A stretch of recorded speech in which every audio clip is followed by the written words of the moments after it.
परमात्मा को पाने तथा उसका वास्तविक लाभ प्राप्त करने के लिए पवित्र बाइबल में प्रमाण है कि प्रभु ने मनुष्य को अपना ही स्वरूप बनाया। 6 दिन में सृष्टि रचकर 7वें दिन विश्राम किया।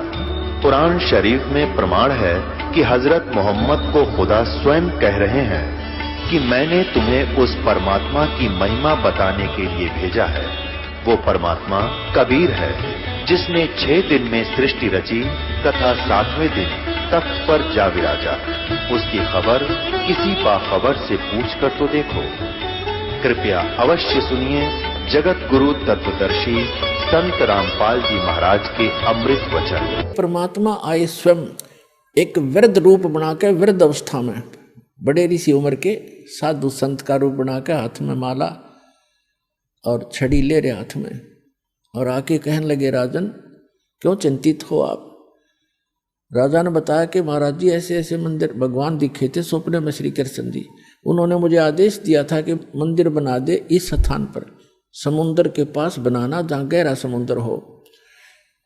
और मैंने उनके आज्ञा अनुसार मंदिर बनवा लिया। समुद्र पता नहीं के दुश्मनी बरत रहा है मेरे साथ, तभी तोड़ देता है। 3 4 5 6 बार बना लिया मैंने, मेरा तक कोष भी खत्म हो गया। अब कैसे बनाऊं महात्मा। परमात्मा ने कहा कि मैं इस समुद्र को रोकूंगा, अब ये नहीं आएगा, तू मंदिर बनवा। उसकी पत्नी ने फिर सहारा दिया कि मैं गहने दे दूंगी, अब बना लो। लेकिन इंद्र दमन राजा की हिम्मत नहीं पड़ी थी, उसका दिल टूट चुका था। 1-2 बार घटना हो जाए आदमी उसी में दिक्कत में बहुत चिंतित हो जाता है। तो सपने में श्री कृष्ण दिखाई दिए। या खेल सारे मालिक के ही थे, आपका बना कृष्ण रूप बनाया और कहा कि इंद्र दमन, जो महात्मा तुझे कल मिला था वृद्ध, इसकी शक्ति का कोई वार पार नहीं है। आप इसको खोज कर इसके चरणों में प्रार्थना करना और ये समुद्र रोक देगा। आप इसकी बात पर विश्वास करना। अब इंद्र दमन सूता उठते अपनी पत्नी से, सुबह उठते कहा अपनी पत्नी से कि ऐसे ऐसे श्री कृष्ण जी दिखाई दिए थे। एक महात्मा कल दरबार में आया था और वो बता के गया था कि मैं वहाँ रहता हूँ।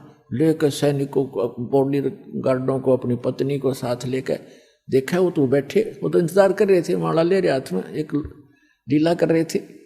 चरणों में मत्था टेक्या और कहा, भगवान आप समुद्र रोक दो, मैं बना दूंगा मंदिर। परमात्मा ने कहा कि यह चबूतरा बना दे, चौरा कहते हैं हम यहाँ, चबूतरा कहते हैं। ये समुद्र जिधर से समुद्र उठकर आता है उस किनारे पर, समुद्र के किनारे पर एक चौरा बना दे, चबूतरा। वहां बैठ कर मैं भजन करूंगा भगवान का। वो तो लीला कर रहे थे, भगवान का तो मंदिर टूटने लग रहा, भगवान ना बचा पा रहा जिसको हम भगवान मानते थे। तो परमात्मा बोले ठीक है, चबूतरा तराश का पत्थर बड़ा बढ़िया वो बना दिया, चबूतरा, चौरा बोलते हैं उसको। और वहाँ परमात्मा बैठ के माला लेकर, एक वो समरणी, ऐसे समरणी होती है, ये एक हाथ सारा लेकर बैठ जाते हैं, उसको फावड़ी सी बोल रहे हैं उसको। वो साथ में लेकर बैठ गए। मंदिर बनकर तैयार हो गया, कति और मूर्ति उधर से मालिक ने बनाई दी थी। वह समुद्र एकदम उठा, 40 फुट ऊंचा, और तूफान का रूप धारण किया। और परमात्मा ने ऐसे कर दिया,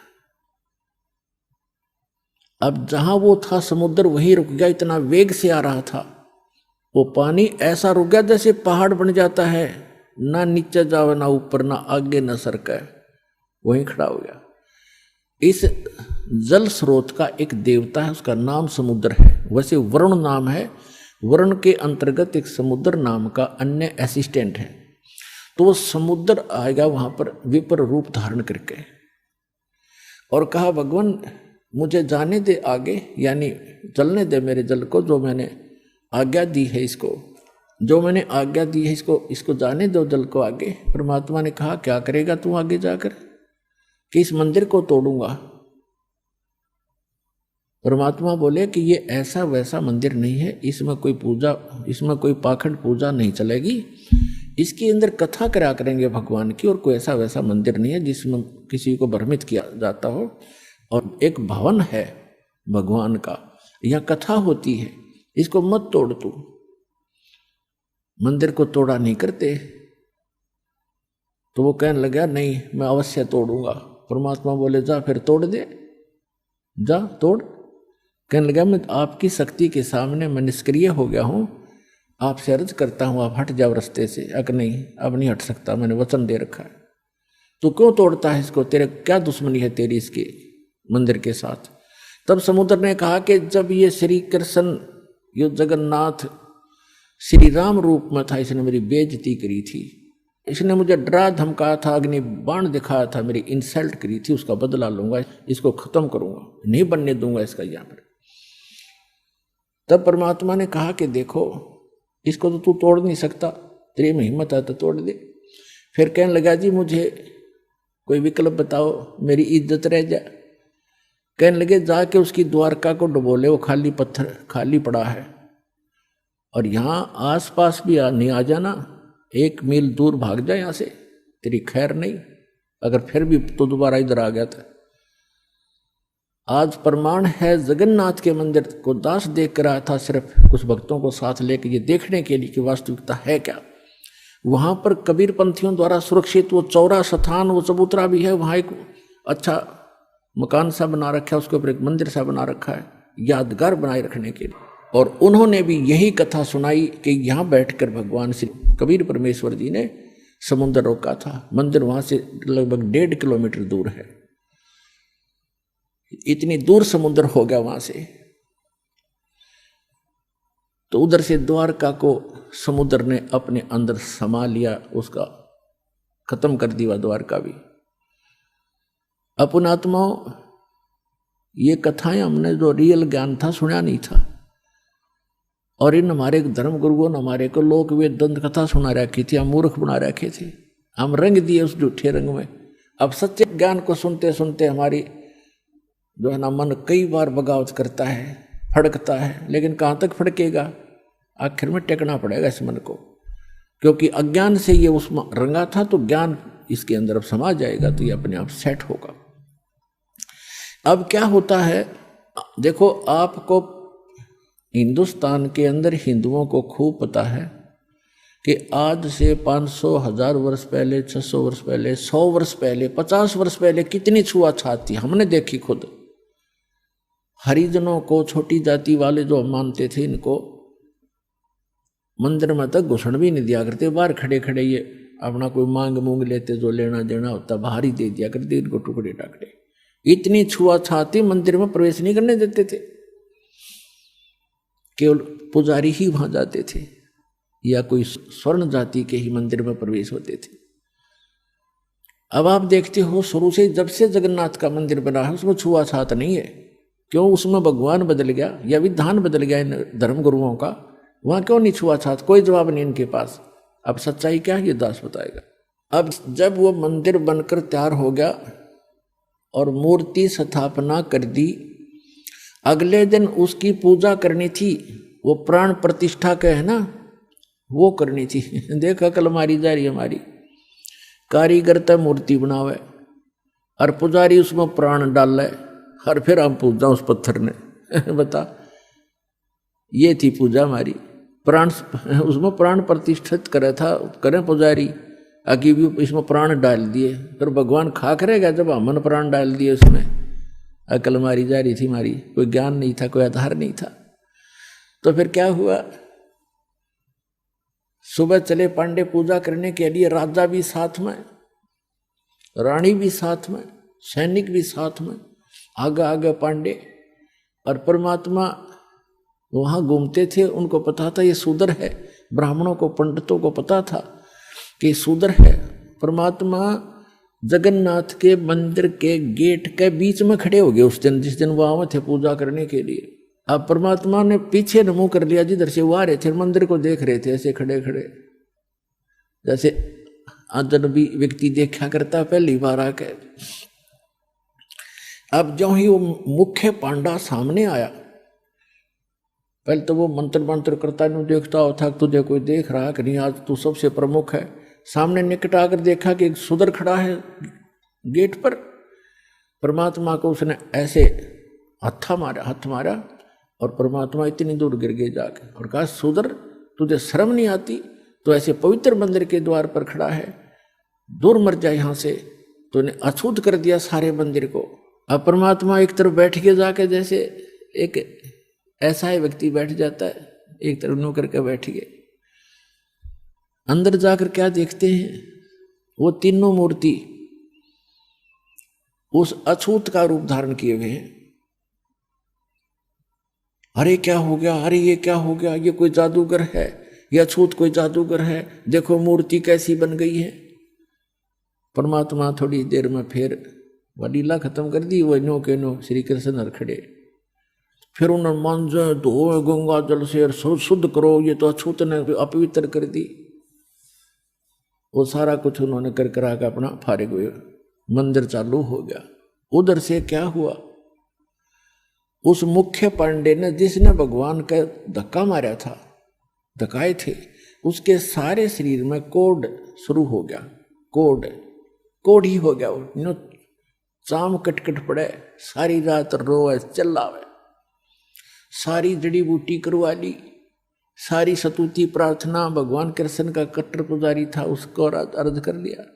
तो सपने में श्री कृष्ण दिखे उसने और कहा जाके कि पांडे, उस महापुरुष के चरण धो के पी ले, तेरा तब पीछा छूटेगा, नहीं तो तेरी जान नहीं बचेगी। मेरे पास कोई तेरा समाधान नहीं इसका। अब कहते मरता क्या नहीं करता।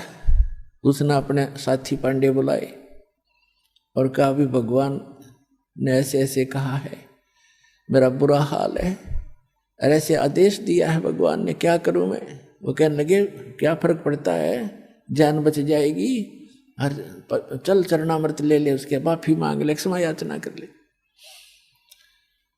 अब परमात्मा बैठे थे वहां, घूमया करते हो तो काम ही सारे थे।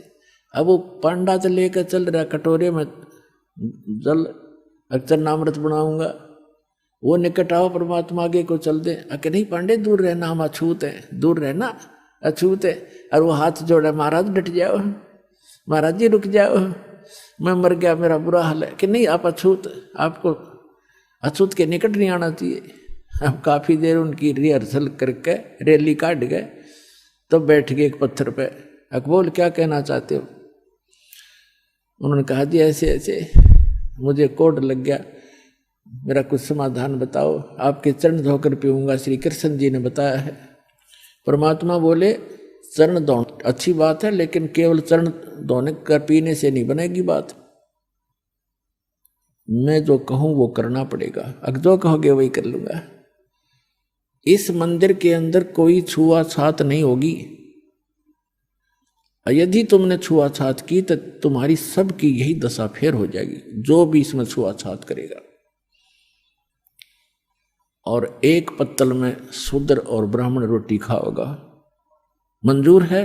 अकदी मंजूर है कि ठीक है, ले जा चरणामृत। चरणामृत ले गया, ने बोला 40 दिन नहाइए, इसने सुरक्षित रखना, बाल्टी में थोड़ा बहुत डालते रहना, नहाता रहना, और इसमें से पीते रहना, 40 दिन में ठीक होगा। कहते तो फिर बीच में क्यों तुरंत ठीक हो जाए तो फिर भूल जाए आदमी। तो ये दास उस मंदिर को देखकर आया था, सन 2000 की बात है। कुछ भक्त हमारे साथ थे, तो वहां एक पांडा था गाइड। हमने उनसे पूछा कि हमने ऐसे ऐसे सुना है कि यहाँ कोई छुआछात नहीं। कि नहीं, कोई छुआछात नहीं है, यहाँ पांडा भी पुजारी भी अगर आवश्यक हो और कोई भी आओ, यहाँ पर अछूत आओ, कोई सब इकट्ठे बैठकर खाते हैं खाना। मैं बोला, भाई सारे मंदिरों में ऐसा नहीं है, तो इसमें क्यों ऐसा है कि छुआछात नहीं है। कि ये लीला है भगवान की, लीला है जगन्नाथ की। कोई बात हुई ये कोई सिर पैर है तुम्हारी बात का, लीला है जगन्नाथ की। दूसरे मंदिरों में जगन्नाथ कहाँ गया जहां तुम किसी ने घोषणा बना दिया करते। फिर मैंने उससे प्रश्न किया कि हमने सुना है कि ये मंदिर पहले 6 बार टूटा, फिर कैसे बना भाई, ये किसने बनवाया। कि लीला है जगन्नाथ की। बता, कोई खाक है इनका उत्तर, लीला है जगन्नाथ की। कहने लगे, हमने सुना है 2-3 बार टूटा है, 6 बार तो नहीं, 2-3 बार सुना है हमने। मैं फिर किसने बताया इसको कि लीला है जगन्नाथ की। तेरा सिर है जगन्नाथ की लीला। कक्का पता नहीं, दुनिया बंडा दी, मूर्ख बना रखे वहां पर। उसमें मूर्ति रखने का आदेश नहीं था, तुमने मूर्ति रख रखी है। अर्ध रात तेरी बीत गई थी, सौपन में दिखे घनश्याम,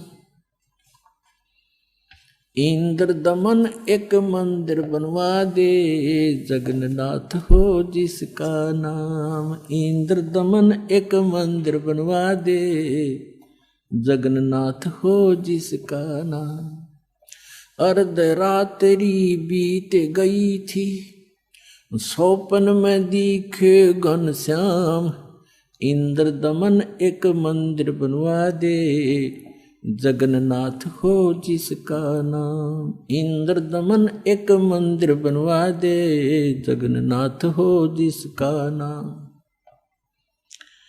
सुन राजा एक भवन बना दे, संग समुद्र गहरा हो, गीता जी का ज्ञान चले वहां, विपर कथा कोई कह रहा हो।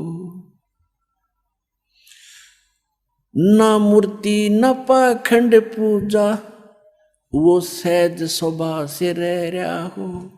योग युगत की विधि बतावे, जिससे मन इंद्री पर पैरा हो। कलयुग में जो नाम जपेगा, उसके सरेंगे सारे काम। इंद्र दमन एक मंदिर बनवा दे, जगन्नाथ हो जिसका नाम। इंद्र दमन एक मंदिर बनवा दे, जगन्नाथ हो जिसका नाम। अर्ध रात्रि बीत गई थी, सौपन में दिखे घनश्याम, इंद्र दमन एक मंदिर बनवा दे, जगन्नाथ हो जिसका नाम। 5 बार मंदिर बनवाया, श्री कृष्ण जी के कहने से। मंदिर टूटा अवशेष बचाना, वो तेज समुद्र बहने से।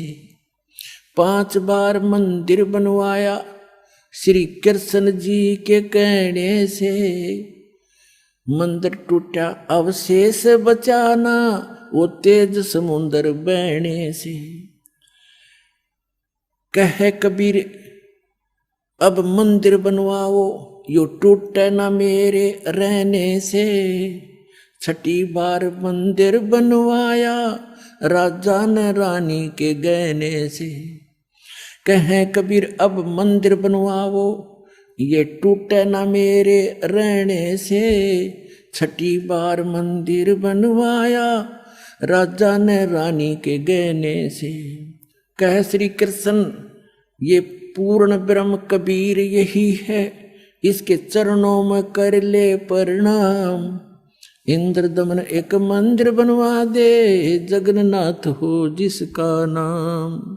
इंद्र दमन एक मंदिर बनवा दे, जगन्नाथ हो जिसका नाम। अर्ध रात्रि बीत गई थी, सौपन में दिखे घनश्याम, इंद्र दमन एक मंदिर बनवा दे, जगन्नाथ हो जिसका नाम।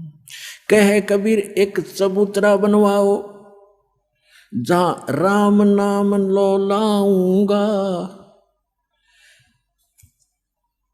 जिस पर बैठ मैं संग समुद्र को रोकूं, और मंदिर को बचाऊंगा। कहे कबीर एक चौरा बनवा दे, जहां बैठ राम नाम लो लाऊंगा। जिस पर बैठ समुद्र को रोकूं, और मंदिर को बचाऊंगा। अब कहे समुद्र उठो भगवान, मैं मंदिर तोड़ने जाऊंगा। राम रूप में इसने मुझे सताया, वो बदला लेना चाहूंगा। कहे समुद्र उठो भगवान, मैं मंदिर तोड़ने जाऊंगा। राम रूप में इसने मुझे सताया, वो बदला लेना चाहूंगा। अग्नि बाण से इसने रास्ता मांगा, और कहा था मुझको नीच गुलाम। इंद्र दमन एक मंदिर बनवा दे, जगन्नाथ हो जिसका नाम। इंद्र दमन एक मंदिर बनवा दे, जगन्नाथ हो जिसका नाम। अर्ध रात्रि बीत गई थी, स्वप्न में दिखे घनश्याम, इंद्र दमन एक मंदिर बनवा दे, जगन्नाथ हो जिसका नाम।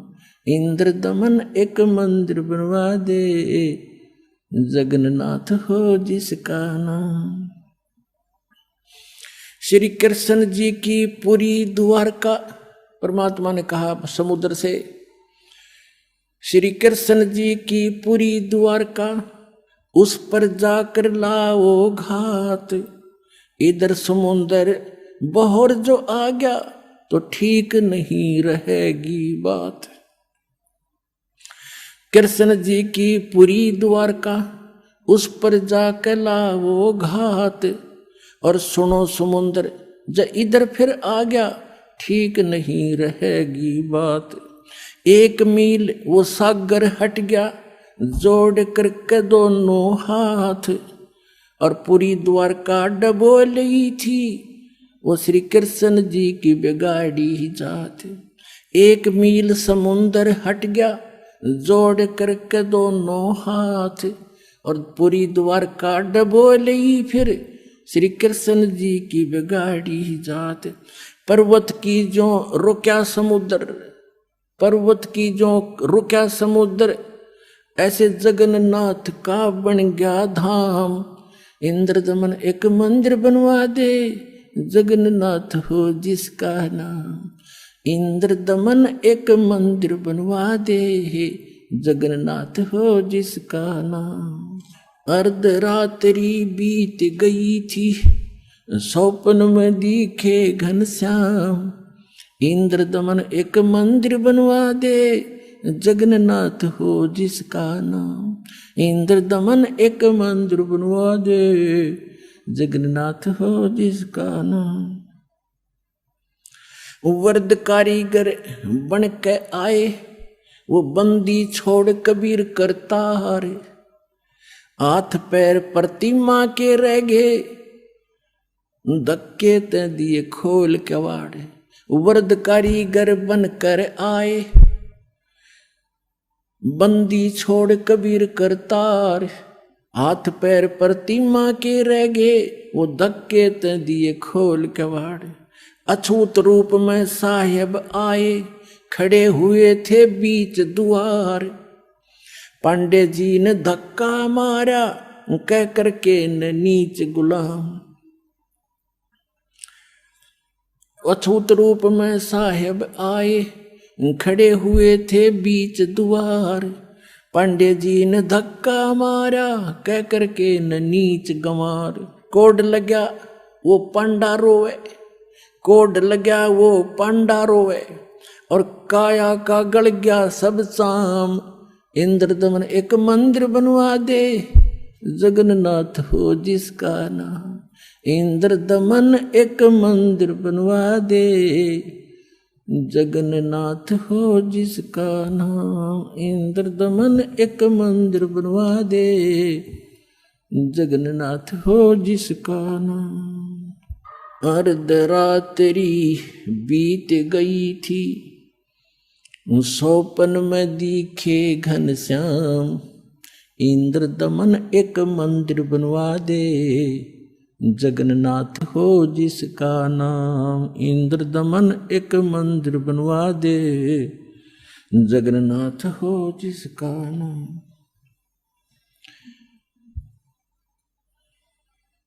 चरण धो पांडे ने पिए, चरण धोकर पांडे ने पिए।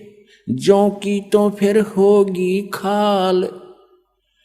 और कहे कबीर सुनो सब पांडा, यहाँ पर छुआ छात की न चाले चाल। चरण धोकर पांडे ने पिए, ज्यों की तो फिर होगी खाल। कहे कबीर सुनो सब पांडा, यहाँ छुआ छात की न चाले चाल। जय कोई छुआ छात करेगा, उसका भी होगा यही हाल। एक पत्तल में दोनों जिम्मे, वहां पंडा गुलाम रामपाल। जय कोई छुआ छात करेगा, उसका भी होगा यही हाल।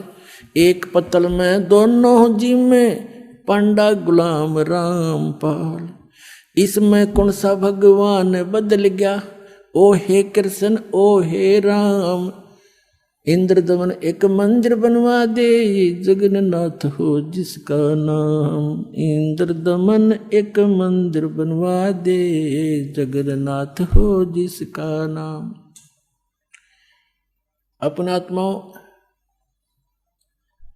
आज तक हमारे को यथार्थ ज्ञान सुनने को मिला ही नहीं, लेकिन आत्मा भगवान के लिए उसी दिन से तड़प रही है जिस दिन से ये उससे बिछुड़ कर आई है। और आज परमात्मा ने उस ज्ञान को ऐसा निखारा है, ऐसा उभारा है कि अब इस कलयुग में ये कोई भी इसको उलझा नहीं सकेगा, मिटा नहीं सकेगा। और जिनको भगवान की भक्ति करनी होगी वो भक्त पार बहुत आसानी से हो जाएंगे, क्योंकि अभी तक हमें दिशा ठीक मिली नहीं थी। सभी मानते हैं, सभी संसार के जितने भी धर्म हैं सब मानते हैं परमात्मा एक है, लेकिन हमारे वर्तमान के धर्मगुरु हमारे धर्म ग्रंथों से ही परिचित नहीं हैं, और जिस कारण से हम अपना जीवन नाश कर रहे और भक्ति ना करके हम अपने मानव जीवन को व्यर्थ कर जाते हैं। फिर भूत पितर और ना जाने कैसे कैसे कष्ट उठाते हैं। तो पुण्यात्माओं, मनुष्य जीवन केवल परमात्मा पाने के लिए मिला है, और जब तक हमें सतगुरु नहीं मिलेंगे, सच्चा ज्ञान नहीं मिलेगा और कंप्लीट कोर्स ऑफ वर्शिप नहीं मिलेगा, तब तक हम चाहे कितना प्रयत्न भी करें, भक्ति भी करें, दान भी करें, और चाहे अन्य कोई भी तीर्थ भी करते रहे, उससे कोई लाभ नहीं होगा। अपने आत्मा परमात्मा की लीला, परमात्मा की महिमा में लिखा हुआ है। परमात्मा लीला भी ऐसे ही करते हैं और हमारे सदग्रंथ भी उसको सेकंड करते हैं, उसका प्रमाणित करते हैं, समर्थन करते हैं। क्योंकि हम जितने भी धार्मिक जो धर्म बने हुए हैं और जितने धार्मिक व्यक्ति हैं, प्रत्येक अपने अपने सदग्रंथों को सही सत्य मानते हैं।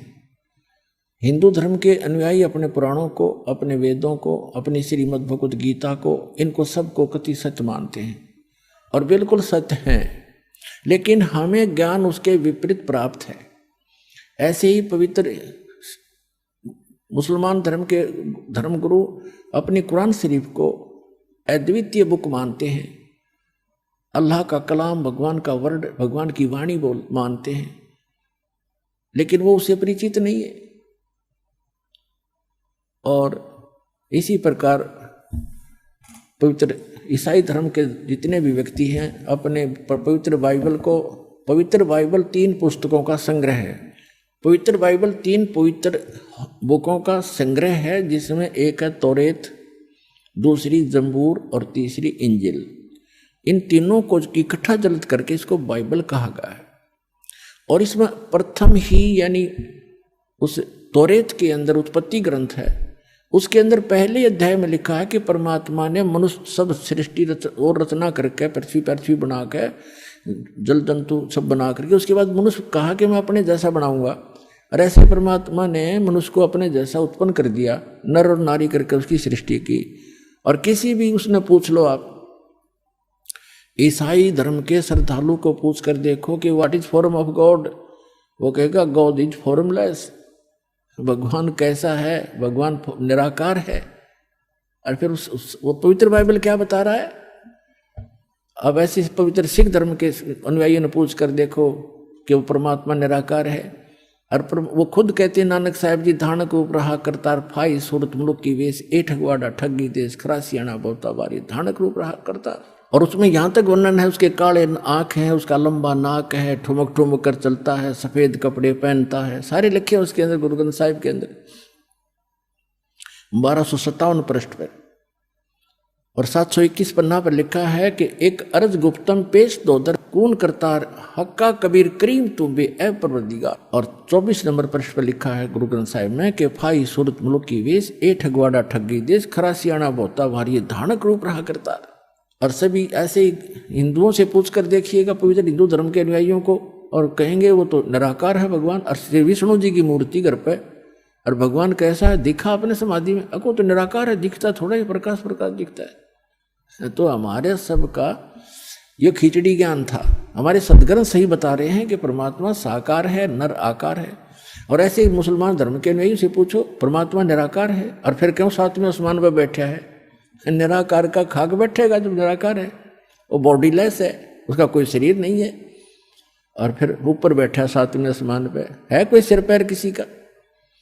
तो पुण्यात्माओं सौभाग्य आप सबका कि आपको ऐसा अनमोल जड़ी मिल गई है, ऐसा अनमोल ज्ञान मिल गया। अपना कल्याण कराओ, पीछा छुटवाओ। बोलो सतगुरुदेव की जय हो।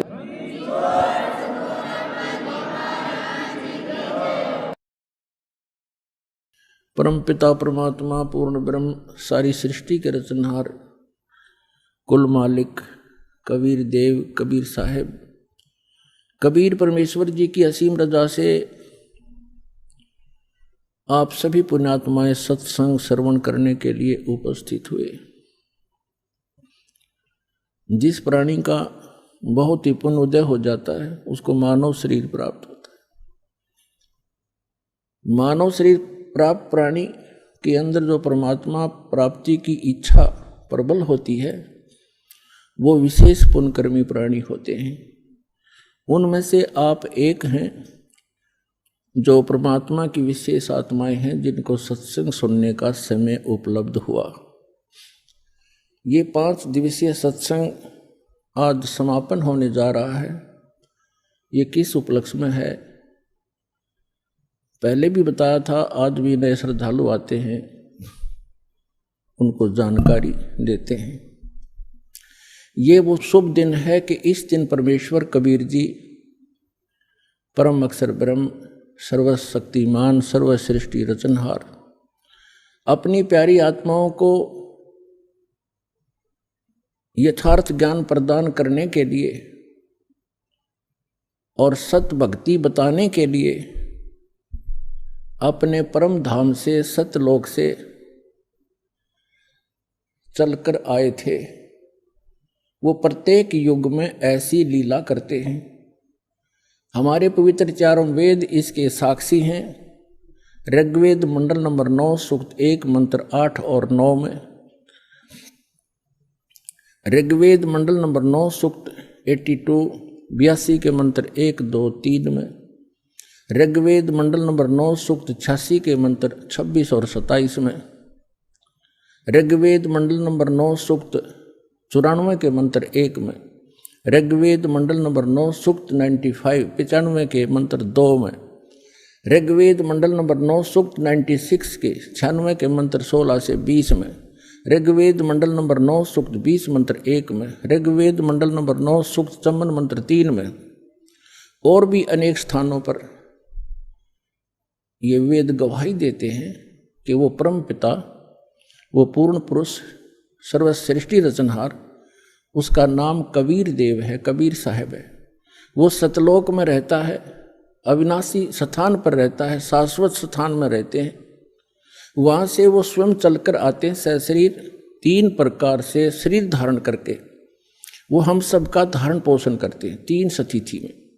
एक स्थिति में परमात्मा वहाँ सिंहासन पर विराजमान रहते तख्त पर एक बहुत बड़े गुंबज में। वहाँ उनके शरीर का प्रकाश बहुत अत्यधिक है। एक रोमकूप में करोड़ सूर्य मिला दे, करोड़ चंद्रमा, तो भी फीकी रोशनी रहे उन दोनों के मिले जुले प्रकाश की। अन्य रूप धारण करके परमात्मा प्रत्येक युग में एक शिशु रूप धारण करके आते हैं। उसी अपनी लीला अनुसार परमात्मा सन 1398 संवत 1455 ज्येष्ठ सुदी पूर्णमासी, जो आज ये शुभ दिन हम मना रहे हैं, इस दिन वो परमात्मा यहाँ आए थे और उस परमेश्वर ने हमारे लिए एक विशेष उपहार दिया, ये सत्य ज्ञान और सत्य साधना। जिसको प्राप्त करके हम अपने उस स्थान पर चले जाएंगे जिसके विषय में श्रीमद् भगवत गीता अध्याय नंबर 15 के श्लोक नंबर 4 में कहा है। गीता ज्ञान दाता कहता है कि तत्वदर्शी संत की प्राप्ति के उपरांत परमेश्वर के उस परम पद की खोज करनी चाहिए जहां जाने के बाद साधक फिर कभी लौटकर संसार में नहीं आते। गीता ज्ञानदाता अपने विषय में कहता है गीता अध्याय नंबर 2 के श्लोक नंबर 12 में, गीता अध्याय नंबर 4 के श्लोक 5 और 9 में, गीता अध्याय नंबर 10 के श्लोक नंबर 2 में कि अर्जुन तेरे और मेरे बहुत जन्म हो चुके हैं, आगे भी होते रहेंगे, ना तू अविनाशी है ना मैं अविनाशी हूं। इसलिए उसने कहा 18वें अध्याय के 62वें श्लोक में कि अर्जुन तू सर्वभाव से उस परम अक्षर ब्रह्म की, उस परमेश्वर की शरण में जा जो गीता ज्ञानदाता से अन्य है। उसकी कृपा से तू परम शांति को और सनातन परम धाम को प्राप्त होगा, जहां जाने के बाद फिर कभी लौटकर संसार में जन्म मरण के चक्कर में नहीं आते। तो वो परमात्मा वो ज्ञान बताने के लिए स्वयं आए थे, सतलोक से चलकर आए थे, एक शिशु रूप धारण करके भारत की पवित्र धरती, पवित्र शहर काशी के अंदर एक लहर तारा तालाब शहर से लगभग 4 किलोमीटर की दूरी पर था, आज भी विद्यमान है वो। उसमें विकसित कमल के फूल के ऊपर आकर एक शिशु रूप धारण करके परमात्मा विराजमान हुए थे। एक नीरू नीमा नाम के जुलाहा थे, उनके इसी जन्म की थोड़ी सी हिस्ट्री सुनाते हैं। वो पहले ब्राह्मण थे, गौरी शंकर और सरस्वती उनका नाम था। वो दोनों भगवान शिव के परम भक्त थे, बहुत निस्वार्थ भाव से कथा किया करते थे, किसी भी जनता को भ्रमित नहीं करते थे। जो भी दीक्षिणा उनको प्राप्त होती थी उससे अपना निर्वाह करते थे। दीक्षा से प्राप्त शेष बचे धन को भंडारा कर दिया करते थे, संग्रह संचन नहीं करते थे। इस बात से मुसलमान बहुत अक्षुब्ध हुए। उनको ये भी मालूम था कि अन्य ब्राह्मण जो हैं गुरु, वो गौरी शंकर से ज़्यादा ईर्षा रखते हैं, क्योंकि उनका बोलबाला उनसे अधिक हो गया था, क्योंकि वो निस्वार्थ कथाएं किया करते थे। अन्य केवल गुमराह किया करते थे, जंतर मंतर करके दुनिया को भटका भरमा के अपनी रोजी रोटी किया करते थे। मुसलमानों को इस बात की चिंता हुई कि ये गौरी शंकर हिंदू धर्म का प्रचार घना कर रहा है और इसको मुसलमान बनाया जाए। उनको ये भी मालूम था कि अन्य धर्मगुरु जो ब्राह्मण हैं वो इससे ईर्षा रखते हैं, इसका साथ नहीं देंगे, जिस कारण से उनको उसी जन्म में बाई फोर्स मुसलमान बना दिया था। पहले निर्वाह चलता था दीक्षा से, लेकिन फिर वो दीक्षा बंद होगी, वो मुसलमान बना दिए गए। उनका नाम रख दिया नीरू और नीमा। नूर अली नाम रख दिया गौरी शंकर का, और सरस्वती का नाम रख दिया नियामत। उसको अब भ्रंश करके जैसे कहने लग जाते हैं, नीरू और नीमा कहने लगे। अब उनके सामने दो समस्याएं खड़ी हुई, एक तो निर्वाह की, दूसरी गंगा स्नान मुसलमान नहीं कर सकते थे उस पंचगंगा घाट पर, जिस कारण से गौरी शंकर सरस्वती ने अपने निर्वाह के लिए, तो नीरू और नीमा ने अपने निर्वाह के लिए जुलाहे का कार्य शुरू कर दिया। उसमें कोई पैसा नहीं लगता था, 3-4 डंडे गाड़ लिए जाते हैं, खड्डी बना ली जाती है, उसमें वो परमात्मा अपना, परमात्मा के जो मुंह बोले माता पिता हुए वो अपना निर्वाह करने लगे। अब उनके सामने दूसरी समस्या ये थी कि वो गंगा में स्नान नहीं कर सकते थे, और प्रतिदिन स्नान करके अपनी नित्य क्रिया करना उनका एक स्वभाव बन गया था। भले ही वो मुसलमान बन गए थे, भले ही नमाज भी करने लग गए थे, लेकिन भगवान शंकर की श्रद्धा उनके हृदय से गई नहीं थी। अब वो प्रतिदिन स्नान करने के लिए लहर तारा नामक तालाब पर जाया करते थे। ब्रह्म मुहूर्त में प्रतिदिन स्नान करके आते थे। और लहर तारा तालाब कैसे बना था? वर्षा के दिनों में दरिया गंगा बहुत फुल भर के चलती है, कई बार ओवरफ्लो भी कर जाती है, और लहरों के द्वारा गऊ घाट के ऊपर से लहरों से पानी उछल उछल कर एक गड्ढे में चला जाया करता था, और वो एक बहुत बड़े सरोवर का रूप बना लेता है। उसके अंदर कमल के फूल विकसित हो जाते हैं और गंगा का जल निर्मल रहता है, वो खराब होता नहीं। तो नीरू नीमा प्रतिदिन वहाँ स्नान करने जाया करते थे। ज्येष्ठ सुदी पूर्णमासी, आज ये जो शुभ दिन है, इस दिन वो परमात्मा सतलोक से चलकर आए और उसी लहर तारा तालाब में कमल के फूल पर एक शिशु रूप धारण करके विराजमान हुए।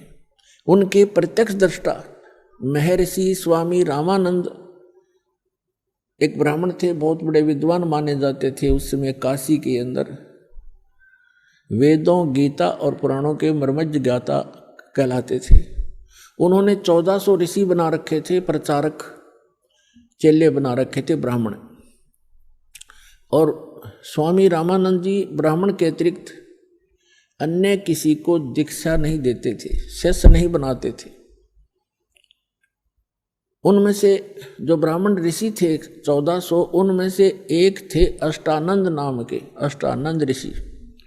वो भी प्रतिदिन स्नान करने के लिए उस लहर तारा तालाब पर जाया करते थे। वहाँ आसपास बहुत बड़ा घना जंगल था। सुबह सुबह शांत वातावरण में कुछ देर वहाँ बैठकर अपने गुरुदेव द्वारा बताई साधना को किया करते थे। उस दिन वो वहाँ पहुँचे हुए थे, अष्टानंद जी वहाँ बैठे हुए थे। आकाश से एक प्रकाश का गोला सा आया। अष्टानंद जी ने देखा कि ये आसमान से इतना तेज प्रकाश कैसे आ रहा है। कुछ ही अक्षण के अंदर वो गोला बहुत निकट आ गया और स्वामी अष्टानंद जी, ऋषि अष्टानंद जी की आंखें उस तेज को सहन नहीं कर सकी, आंखें बंद हो गई। जैसे हम कभी कभी सूर्य की तरफ देख लेते हैं तो हमारी आंखें ज़्यादा समय तक नहीं देख पाती, तुरंत बंद हो जाती हैं, हमने साइड में करनी पड़ती है, नीचे को करनी पड़ती है। और जब हम आंखें बंद करते हैं या वैसे साइड में दूसरी तरफ कर लेते हैं तो सूर्य का प्रकाश रहित आकार दिखाई देता है, वो गोला सा। आइए अब हम उन श्रद्धालुओं के अनुभव जानते हैं जो जगत गुरु तत्वदर्शी संत रामपाल जी महाराज जी से दीक्षा प्राप्त कर चुके हैं तथा उनके द्वारा बताए गए भक्ति मार्ग पर चल रहे हैं। जी नमस्कार। नमस्कार सर। क्या नाम है जी आपका? मालविका शर्मा। कहाँ से आए आप? लुधियाना, पंजाब से। संत रामपाल जी महाराज जी से नाम दीक्षा कब लिया आपने? मैंने छोटी ही उम्र में 2004 में ही गुरुजी से नामदान ले लिया था। 2004 में? जी, मैं तब 4th स्टैंडर्ड में थी। कितनी उम्र रही होगी आपकी उस टाइम? 4th स्टैंडर्ड में मेरी 8 इयर्स। 8 साल की उम्र में ही आपने संत रामपाल जी महाराज जी से नाम दीक्षा ले ली? जी, तभी से नामदान लिया हुआ। तब से लेकर अब तक आपका अनुभव क्या रहा है संत रामपाल जी महाराज जी को लेकर के? देखिए, सबसे पहली बात जो हम कहते हैं बेसिक्स ऑफ स्पिरिचुअलिटी, वो हमें संत रामपाल जी महाराज जी ने ही बताए हैं। जैसे सब लोग बोलते हैं गॉड इज वन, और उसके बाद हमें हजारों नाम बता दिए भगवान के। राम जी भगवान है, कृष्ण जी भगवान है, शिव जी भगवान है, ब्रह्मा जी भगवान है। तो ये गॉड इज वन का तो कोई मतलब ही नहीं बना।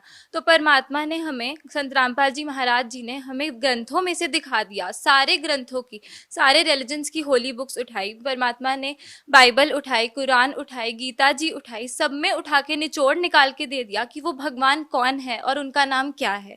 देखिए, आपने कहा कि आपकी उम्र 8 साल रही होगी जब आपने संत रामपाल जी महाराज जी से नाम दीक्षा ली। उस समय तो आपको ये समझ नहीं आया होगा कि भगवान एक है और दूसरे जो संत है वो अलग अलग बता रहे हैं, तो आप जुड़े कैसे रहे? सर, मैं आपको ये चीज़ बताना चाहूँगी कि छोटे से ही ना, जब से मुझे बोलना आया होगा तब से मैं अपने पापा से एक क्वेश्चन पूछती थी कि पापा, हम यहाँ पर क्यों आए हैं और क्यों यहाँ पर डेथ हो जाती है। क्योंकि मेरे घर में परमात्मा की दया से कभी कुछ बुरा नहीं हुआ, बट मैंने डेथ होती देखी दूसरों के घरों में। तो मेरे दिमाग में एक क्वेश्चन बचपन से ही आता था कि पापा प्लीज़ बता दो कि ये मरने के बाद आत्मा कहाँ जाती है। तो उनके पास कोई आंसर नहीं होता था, क्योंकि उन्होंने आसाराम बापू जी से नामदान लिया हुआ था। तो वो कहते थे कि मुझे तो इस चीज़ का आंसर बिल्कुल भी नहीं पता। तो जैसे ही गुरुजी का ज्ञान सुना, स्टार्टिंग में ही तो गुरुजी ने क्रिएशन ऑफ नेचर बता दिया, जिसमें गुरुजी ने बताया कि आत्मा आती कहाँ से है और हम मरने के बाद कहाँ चले जाएंगे और हमारे साथ क्या क्या बीतता है उसके बाद। तो मुझे जब ये क्वेश्चन का आंसर मिला, मुझे तभी पता चल गया था कि यही परमात्मा है और ये भगवान ही आए हुए हैं, ये कोई गुरु नहीं है, ये भगवान आए हुए हैं सीधा। तो अब इतने लाखों की तादाद में एक व्यक्ति कैसे ये निर्णय करेगा कि कौन संत सही है और कौन संत सही नहीं है? देखिए, हर चीज़ का ना जो निचोड़ होता है वो हम किसी कॉन्स्टिट्यूशन को लेकर चलें तो जैसे अब इंडिया की कॉन्स्टिट्यूशन है, अगर उसको फॉलो नहीं करोगे, लॉ को फॉलो नहीं करोगे, जेल में पटक दिया जाएगा आपको। इसी प्रकार से जो हमारी होली बुक्स है वो स्पिरिचुअलिटी का जो बेस है उसी में है।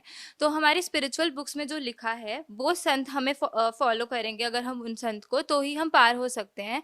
और गीता जी में साफ साफ लिखा हुआ है कि तत्वदर्शी संत वो हैं जो उल्टे लटके हुए संसार रूपी वृक्ष को जड़ से लेकर टहनी तक भाग सहित बता देंगे। और वो आज तक सिर्फ ही बंदी छोड़ सदगुरु रामपाल जी महाराज जी ने ही किया है। देखिए, आप एजुकेटेड हैं, शिक्षित हैं, आपसे एक बात पूछना चाहेंगे। आपने कहा कि संत रामपाल जी महाराज वेदों के अनुसार भक्ति बताते हैं, बाकी और कोई संत नहीं बताते। देखिए, लाखों करोड़ की तादाद में ऐसे फॉलोअर्स हैं जो किसी अन्य संत से जुड़े हुए हैं। क्या आपको लगता है कि आज तक किसी भी संत ने वेदों के अनुसार साधना नहीं बताई और केवल संत रामपाल जी महाराज ने ही बताई है? जी बिल्कुल, किसी ने भी वेदों के अनुसार भक्ति नहीं बताई। गुरुजी एक एक लाइन को ना उंगली लगाकर बता रहे हैं कि बच्चों देख लो ये लिखा हुआ है और हम कर क्या रहे हैं। ये आप कैसे कह सकते हैं? इस बात का निर्णय कैसे हो कि कोई जो दूसरे संत हैं कि वो शास्त्रों के अनुसार भक्ति नहीं बता रहे? कैसे लोग निर्णय करें? सर, आपने बहुत ही अच्छा क्वेश्चन किया कि हम किस तरीके से निर्णय करें कि सही संत कौन है और कौन सही भक्ति बता रहा है। तो पहला पॉइंट मैं आपको बोलना चाहूँगी कि बाकी जो गुरु हैं वो सब बोलते हैं कि परमात्मा निराकार है, बल्कि हमारी होली बुक साफ साफ बोलती हैं कि परमात्मा साकार है। बाइबल में लिखा हुआ है प्रभु ने मनुष्य को अपना ही स्वरूप दिया। तो ये फैक्ट रीइंस्टेट हो रहा है कि परमात्मा तो साकार ही है। बाइबल में एक और चीज़ लिखी हुई है, in the beginning was the word and the word was with God and the word was God। तो शब्द रूप में परमात्मा है और परमात्मा साकार ही है।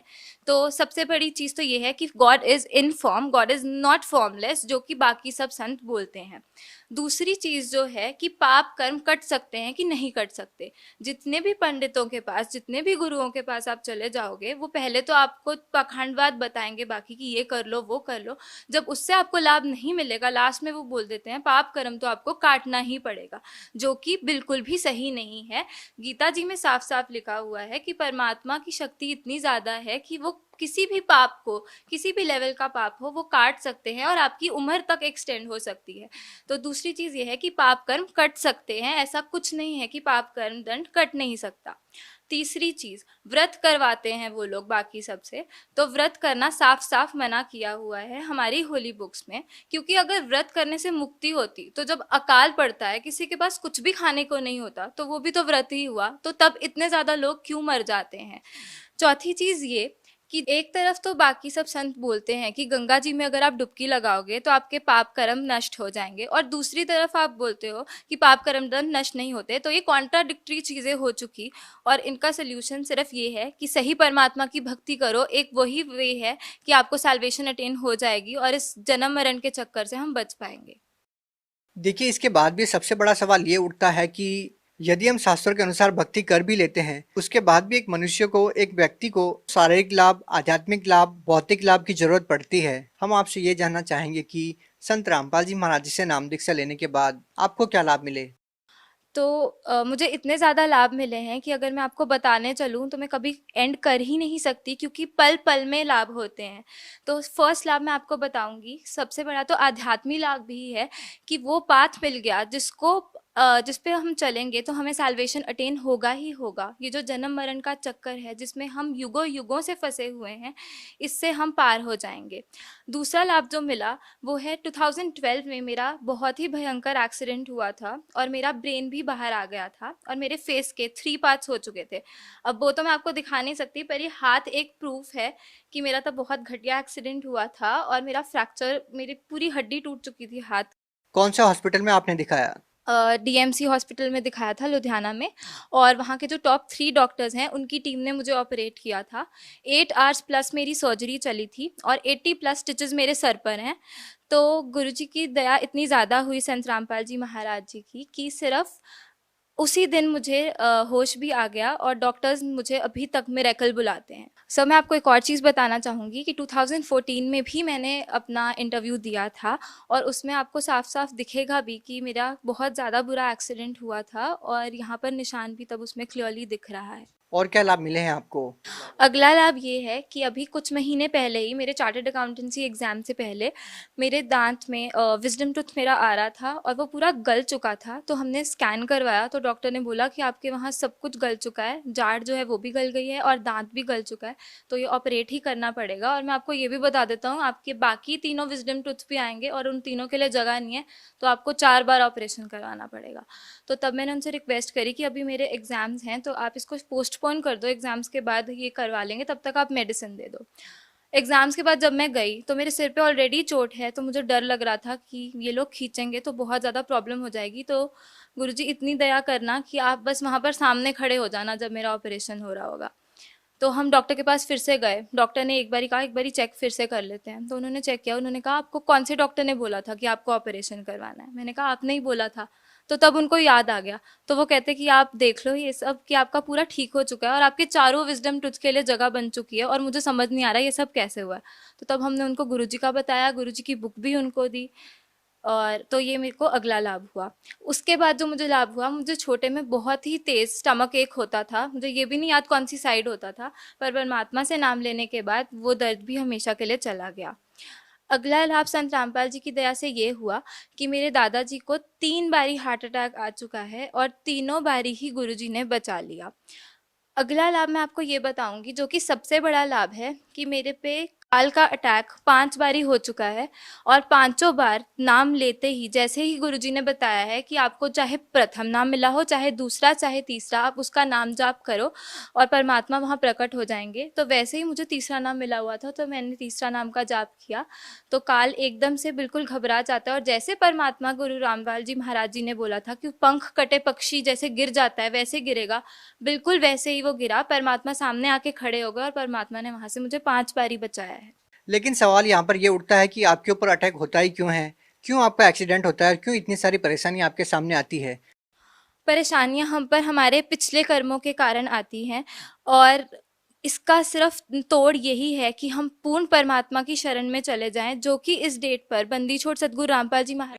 लेकिन आप तो ऑलरेडी शरण में आ चुके हैं, फिर आपके साथ इतनी सारी समस्या क्यों आ रही है? क्या आप मानते हैं इस बात को लेकर के कि नाम दीक्षा लेने के बाद भी श्रद्धालु पर समस्याओं का आना क्या कहता है? देखिए, मैं तो खुश होती हूँ कि मेरे ऊपर ये समस्या आती है, क्योंकि जैसे ये समस्या आती है उससे हमें पता चलता है जो डेथ लोग बाद में एक्सपीरियंस करते हैं और उनके पास कोई तब वो ही नहीं होता वे आउट कि वो क्या करें उसके बाद, वो मेरे पे पहले ही आ चुकी है। और मुझे पता है कि यहाँ का जो सब कुछ है वो नकली है बिल्कुल। असलियत सिर्फ ये है कि हमने एक दिन मरना है, हमें नहीं पता हमने किस दिन मरना है।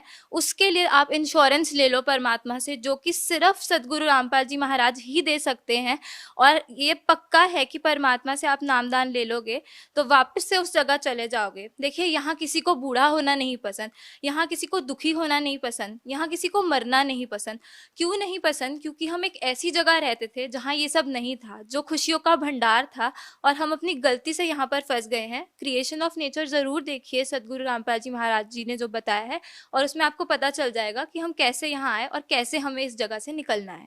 देखिए, आप यूथ हैं और हम मानते हैं कि संत रामपाल जी महाराज के अनुयायी ही इस एज में आकर के आध्यात्म की बातें करते हैं, क्योंकि जिस तरह का आज का जो जमाना है, हम देखते हैं कि इस एज में आज का जो यूथ है वो ऐसी बातें नहीं करते हैं। इस तरह के विचार आपके अंदर वो भरे हुए हैं, वो क्या मानते हैं आप? कैसे हैं आपके विचार जो आज आप व्यक्त कर रहे हैं कैमरे के सामने? सबसे पहली बात, हमारे पेरेंट्स पे बहुत ज़्यादा डिपेंड करता है कि हमारे विचार कैसे होंगे। तो भगवान की इतनी दया थी कि मेरे पेरेंट्स शुरू से ही बहुत श्रद्धालु रहे हैं और उन्होंने शुरू से ही एथिक्स और प्रिंसिपल्स को सबसे पहले रखा है। तो ये नॉन वेज, ड्रिंक, ये सब से तो हम पहले ही दूर थे। लेकिन कोई भी पेरेंट्स ऐसा नहीं होगा जो अपने बच्चों को ऐसी लाइन देना चाहे कि वो आगे जाकर के उनके भविष्य के लिए खतरनाक हो जाए। लेकिन फिर भी हम देखते हैं कि बहुत सारे ऐसे युवा हैं जो नशे की लत में पड़ जाते हैं, या बहुत सारी ऐसी चीज़ें हैं जो समाज में हम बुराई के तौर पर देखते हैं। लेकिन हम संत रामपाल जी महाराज जी के अनुयायियों को देखते हैं कि चाहे वो बूढ़े हैं चाहे बच्चे हैं, सभी के एक जैसे विचार होते हैं, आध्यात्मिकता में वो बिल्कुल लुप्त होते हैं। ये जो हम बदलाव देखते हैं ये अपने आप में बहुत कुछ कहता है। इसके बारे में आप क्या कहना चाहेंगे? देखिए, सारे स्पिरिचुअल और सोशल रिफॉर्म संत रामपाल जी महाराज ही लेकर आ रहे हैं। उन्होंने ही वो इनिशिएटिव लिया है जो कि कोई ले नहीं पा रहा था, और किसी में इतनी समर्था भी नहीं है कि वो ले सके। ये स्वयं परमात्मा आए हैं जो हमें सब कुछ बता रहे हैं कि बच्चों ये सही है, ये गलत है। इन्होंने हमें साफ साफ बता दिया कि हमारी बाउंडेशंस क्या है, हमें पता है कि क्या सही है क्या गलत है, हमें आगे का दिखता है जो कि लोगों को नहीं दिखता। गुरु नानक देव जी बोलते हैं, नानक दुखिया सब संसार, सुखी सोई जो नाम आधार। Only the power of true words can make you truly happy and satisfied. पर आज की जो यंग जनरेशन क्या बोलूँ, बड़े भी जो हैं ऐसे नशे में फंसे हुए हैं, वो उसी को सुख मानते हैं। हमें क्वेश्चन किया जाता है कि आप ड्रिंक नहीं करते तो आप सुखी कैसे रहते हो, और असल में वो लोगों के साथ आप 1-2 दिन बात कर लीजिए, वो अपना दुख बताने लग जाते हैं, इतने दुखी होते हैं वो लोग। तो वो असल में सुखी तो है ही नहीं, और सुख सिर्फ सही भक्ति से ही मिल सकता है। मालविका जी, क्या करते हैं आप? मैं चार्टर्ड अकाउंटेंट हूँ। अच्छा, आप एक बात बताइए, जब हम संत रामपाल जी महाराज जी के अनुयायियों का इंटरव्यू लेते हैं, बहुत सारे लोग ऐसा बताते हैं कि उनको कैंसर जैसी भयानक बीमारी ठीक हुई है, उन्होंने नशा करना छोड़ दिया है। आप सीए हैं और शिक्षित भी है काफ़ी, तो क्या आप मानते हैं कि किसी संत से नाम दीक्षा लेने से, कि मंत्रों के जाप करने से कोई नशा छोड़ सकता है, या उनकी कैंसर जैसी भयानक बीमारी ठीक हो सकती है? क्योंकि आप तो शिक्षित हैं, आप जानते हैं कि मेडिकल साइंस का ज़माना है और ये बातें अपने आप में हास्यास्पद नहीं है। सर देखिए, आप सब लोगों के लिए ये हास्यास्पद ज़रूर है क्योंकि आप लोग भक्ति से कोसों दूर है, पर हमें परमात्मा का ज्ञान मिल चुका है और हमें सब पता है आजकल। तो देखिए, साइंस जो है, जहाँ साइंस ख़त्म होती है ना, वहाँ परमात्मा का ज्ञान शुरू हो जाता है।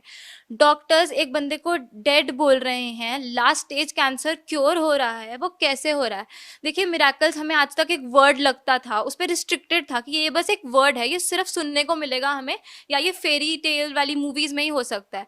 पर परमात्मा सदगुरु रामपाल जी महाराज जी ने यहाँ के वो मिरेकल वर्ड को ना प्रूव कर दिया है, और आपके सामने हम इतने प्रूफ्स खड़ा सकते हैं, लाइव प्रूफ जो बता रहे हैं कि हम मरे हुए जिंदा किए हैं। तो साइंस मेरा ख्याल कुछ भी नहीं है। वो साइंस भी किसकी दी हुई है? वो भगवान की ही दी हुई है। तो साइंस से आगे है स्पिरिचुअलिटी, जो हम सोच भी नहीं सकते, और ये मैनमेड तो कुछ भी नहीं है, सब परमात्मा का दिया हुआ है। जो आजकल बन चुका, फोन के थ्रू हम क्या क्या नहीं कर सकते, वो सब परमात्मा की ही देन है। आप भगत समाज को क्या संदेश देना चाहेंगे?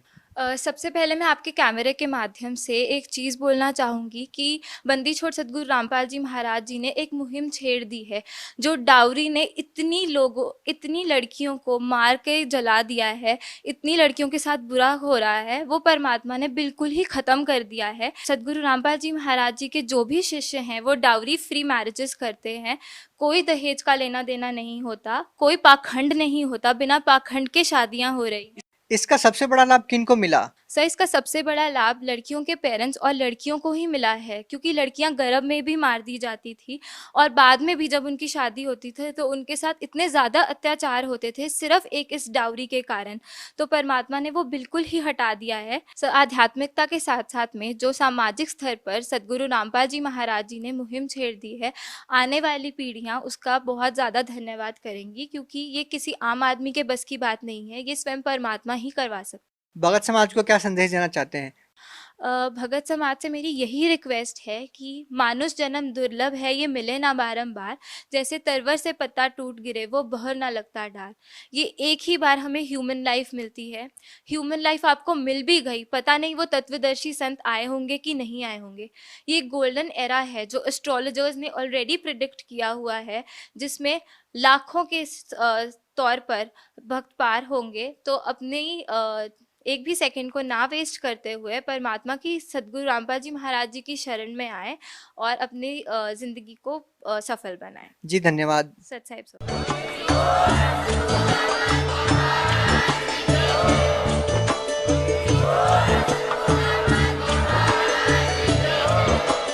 आप सुन रहे थे जगत गुरु तत्वदर्शी संत रामपाल जी महाराज जी के मंगल प्रवचन। अधिक जानकारी के लिए विजिट कीजिए हमारी वेबसाइट www.jagatgururampalji.org। संत रामपाल जी महाराज जी के शुभ आशीर्वाद से पूरे विश्व भर में 500 से भी ज्यादा नाम दीक्षा केंद्र हैं, जिन पर संत रामपाल जी महाराज जी द्वारा ऑनलाइन निशुल्क नाम दीक्षा दी जा रही है। अपने नजदीकी नाम दीक्षा केंद्र का पता करने के लिए संपर्क करें 8222880541।